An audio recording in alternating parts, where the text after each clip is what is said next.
The 700 Club. What do we do with Syria? What do we do with Syria's chemical weapons? Have they crossed a red line, or is our president just blowing smoke? Well, that's the question we're going to be answering today. The president said he still wants more evidence that Syria is using chemical weapons before he makes a decision. Pat, the world is watching to see what the U.S. does in Syria, while Israel also has to decide if it will take military action against Iran. Chris Mitchell has a story from Jerusalem.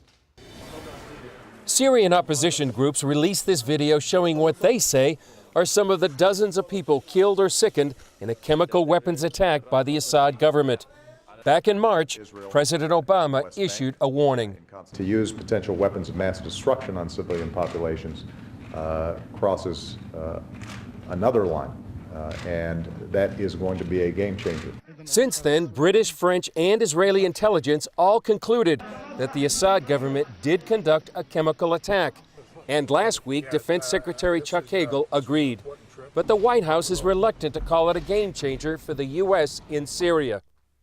Now, we are working to establish credible and corroborated facts to build on this intelligence assessment in order to establish a definitive judgment as to whether or not the president's red line has been crossed, and to inform our decision-making about next steps. Israeli Middle East analyst Jonathan Spire says both U.S. friends and foes in the region are watching. It's now very apparent that the regime has used chemical weapons on a number of occasions, which means that if the United States now fails to act on its clear red line, then of course conclusions will be drawn in that regard by all other players in the region, including some players very hostile to the United States, such as Iran. One option in the U.S. arsenal: strikes from the air or sea on the Syrian chemical weapons facilities and production plants scattered throughout the country. But that is a subject the administration won't address in the media.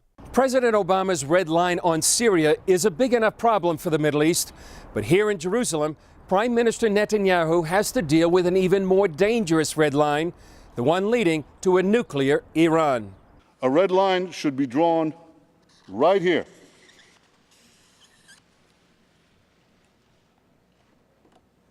Before Iran completes the second stage of nuclear enrichment necessary to make a bomb. Just months after Netanyahu's red line speech to the UN last fall, former Israeli military intelligence chief Amos Yadlin said that Iran has now crossed that red line, or is at least right at the threshold. The U.S. red line involves Iran actually building a weapon, while the Israeli red line tries to prevent Iran from getting nuclear capability, and before it reaches the breakout stage of producing a weapon. The red line has been crossed. A lot now depends on the Iranian decision in this regard, and certainly Israel will be watching very, very carefully. So, while Western governments debate what they might do, Israel is strengthening its defenses in the Golan Heights, on a border with Syria that has been mostly quiet for 40 years, because the red lines being talked about now in Washington appear to lead straight to Israel's borders. Chris Mitchell, CBN News, Jerusalem. Thanks, Chris. Excellent report. Ladies and gentlemen, we can get caught up in our rhetoric, and our leaders must be careful about rhetoric. Like when they say something is unacceptable, it cannot be acceptable. When something is a red line and it gets crossed, then they've got to act. If they don't act, they lose credibility. Better to keep your mouth shut than to make these bold pronouncements. But those things sound good in speeches, and they sound good in little news clips. But they've got to be followed up on, and so the world is watching. If Assad backs down on it, excuse me, if Obama backs down on this, we've got a problem. But if he moves forward, what does he do?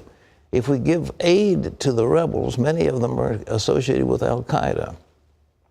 If we go in and bomb the chemical facilities, we run the risk of spreading chemical plumes all over the area that might go into Jordan and Israel.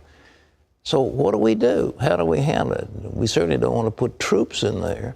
So it's a difficult situation, and the president should have realized that it was a swamp he was walking into, and he was liable to get stuck in the muck.